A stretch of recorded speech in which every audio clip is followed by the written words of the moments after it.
Uma outra coisa que nós devemos levar em consideração é o indivíduo. Eu já comentei com vocês em momentos aí passados que o principal elemento de estudo da ecologia é o organismo. Então, o organismo é o nosso principal foco. Devemos entender como o organismo se comporta dentro da sua casa, ou seja, do lugar onde ele vive. E aí vem aqueles conceitos de habitat, né?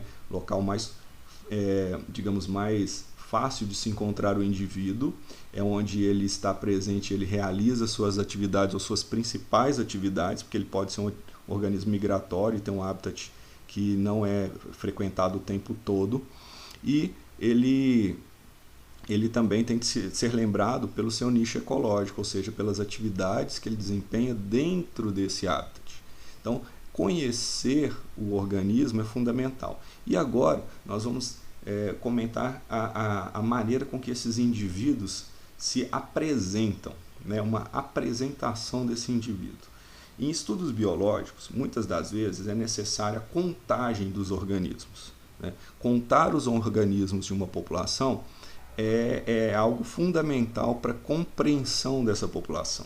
Mas às vezes uma coisa parece tão fácil, contar indivíduos, uma coisa muito simples. Não, contar espécimes de uma população, ou indivíduos de uma população, muitas das vezes é muito complexo, é muito complicado, né? Comumente, nós vamos usar o termo indivíduo, mas a palavra espécime, ela pode ser vista aí em vários momentos e até mesmo nas nossas aulas elas podem ser comentadas. Você tem todo o direito de usar a terminologia que lhe for mais fácil, mais audível, né, que você consiga compreender melhor. Aqui nós vamos usar o termo indivíduo em função do que eu imagino ser o termo mais comum aí na vida acadêmica de vocês, que vocês têm ouvido mais. Mas caso eu esteja errado e você conheça com mais clareza a terminologia espécime, pode utilizá-la sem problema algum. Os indivíduos de uma população, então, eles podem ser classificados em organismos unitários ou organismos modulares. Os organismos conhecidos como unitários são caracterizados por organismos bem definidos, onde você tem uma organização corpórea bem desculpa a redundância, bem organizada, né? Ele é um indivíduo que tem os componentes já bem colocados. Exemplo, mamíferos têm uma cabeça e 4 membros na sua maioria. Então, você sabe que para se entender que aquilo é um indivíduo só, ele tem uma cabeça, 2 patas dianteiras, ou né, em alguns casos elas são maiores ou menores, e 2 patas traseiras. Eles poderão estar com as 4 patas no solo ou não. Então isso é a característica básica para você entender o que é um mamífero, um indivíduo unitário. Então um organismo unitário, ele pode ser contado sem sombra de dúvida alguma. Às vezes você consegue contar os indivíduos só observando, por exemplo, a cabeça deles. Eu não estou conseguindo ver o indivíduo todo, mas eu estou vendo a cabeça dele, eu consigo contar. Eu estou vendo só a cauda dele. Eu sei que cada um só tem uma cauda, então eu consigo contá-lo. Então, essa capacidade de distinguir o espécime ou o indivíduo dos demais o coloca como um organismo de definição unitária. Então, em geral, organismos que têm o seu corpo com partes numericamente definidas. Uma cabeça, 2 braços, 2 pernas ou uma cabeça, 2 asas, 2 patas ou uma cabeça, 2 patas dianteiras, 2 patas traseiras, uma cabeça, uma cauda. Todas essas são informações necessárias para contabilizar um indivíduo, pois às vezes, em uma determinada análise que você faz em campo, você não tem a presença integral no seu campo de visão do indivíduo. Você vê uma parte dele, pois ele está em fuga ou ele está se mexendo no meio de outros, né? O que pode lhe ajudar muito. Um exemplo disso. Como nós podemos aplicar o conhecimento de um indivíduo ser ou não unitário? Suponhamos que uma floresta pegue fogo, né, e você é designado para ir lá definir o tamanho de uma população de mamíferos que foi morta pelo incêndio, né? Quando você, então, chega a campo e inicia a contagem desses indivíduos, como houve uma queimada, você pode se deparar com indivíduos que não estejam integralmente, né, o seu cadáver não esteja integralmente formado.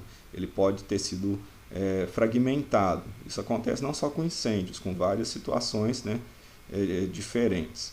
Então, como é que você vai definir o número de indivíduos que foram mortos pelo incêndio?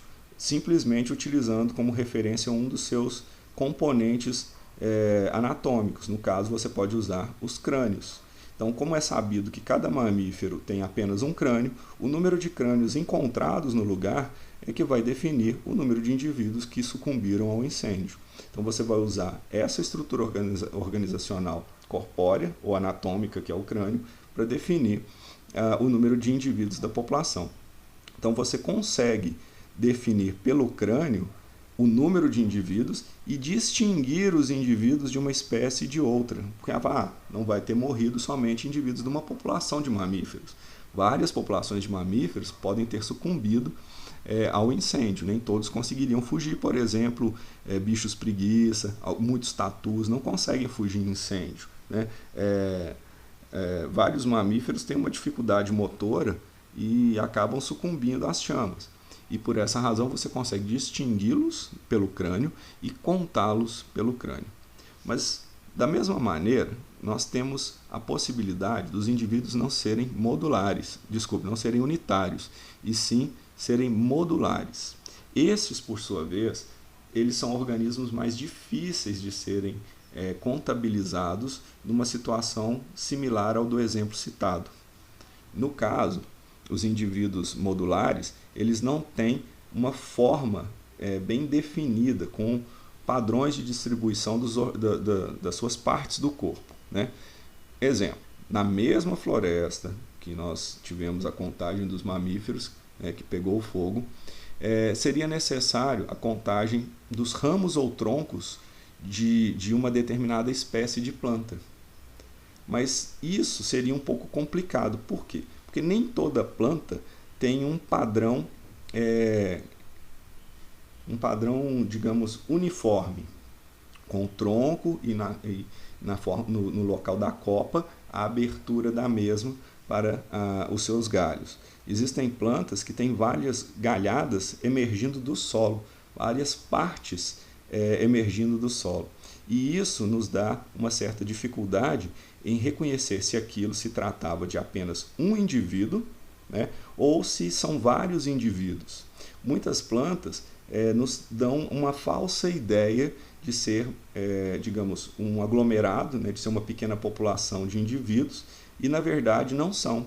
O que nós estamos vendo são estruturas chamadas de módulos de um indivíduo formado por vários desses módulos, conhecido como gênete, ou, no caso, no plural, gênetes. Um exemplo, quando você vê uma bananeira, a bananeira não é só aquela estrutura verde com as folhas. A bananeira é um complexo daquelas estruturas que estão próximas e são ligadas dentro do solo por um caule gigantesco, onde ali então se determina a presença de um único indivíduo. Existem situações também, se não me falha a memória, na Califórnia existe uma floresta onde todas as árvores, entre aspas, são módulos. Todas elas estão interligadas no subsolo por uma única estrutura de raiz, o que vai configurar toda a floresta como um único indivíduo, como um gênete. Então, o conhecimento sobre a maneira com que a planta emerge do solo também tem de ser definido antes da ida a campo, pois sabendo que ela tem esse comportamento de emergir em vários lugares, mas ser uma mesma planta interligada pelo subsolo, lhe inviabiliza a contagem direta como feita anteriormente, onde você contava 1, 2, 3, 4 crânios. Nesse caso, não dá para contar os galhos, uma vez que você não sabe se trata de uma planta ou de várias plantas ao mesmo tempo. Então, o que nós temos aqui é a área queimada e você pode ver vários pequenos troncos aí emergindo do solo. Só que nada me dá garantias de que esse tronco ele tem um sistema radicular independente. Ele pode estar ligado com outros aí subterraneamente, compartilhando a mesma genética, ou seja, eles são módulos de um único indivíduo. E isso é difícil de definir, principalmente uma área que foi devastada pelas chamas. Então, o reconhecimento de indivíduos entre indivíduos que podem ser contados de forma individualizada, né, propriamente dito, ou que é impossível fazer essa contagem, no caso dos modulares, é uma informação que você precisa antes de qualquer início de pesquisa.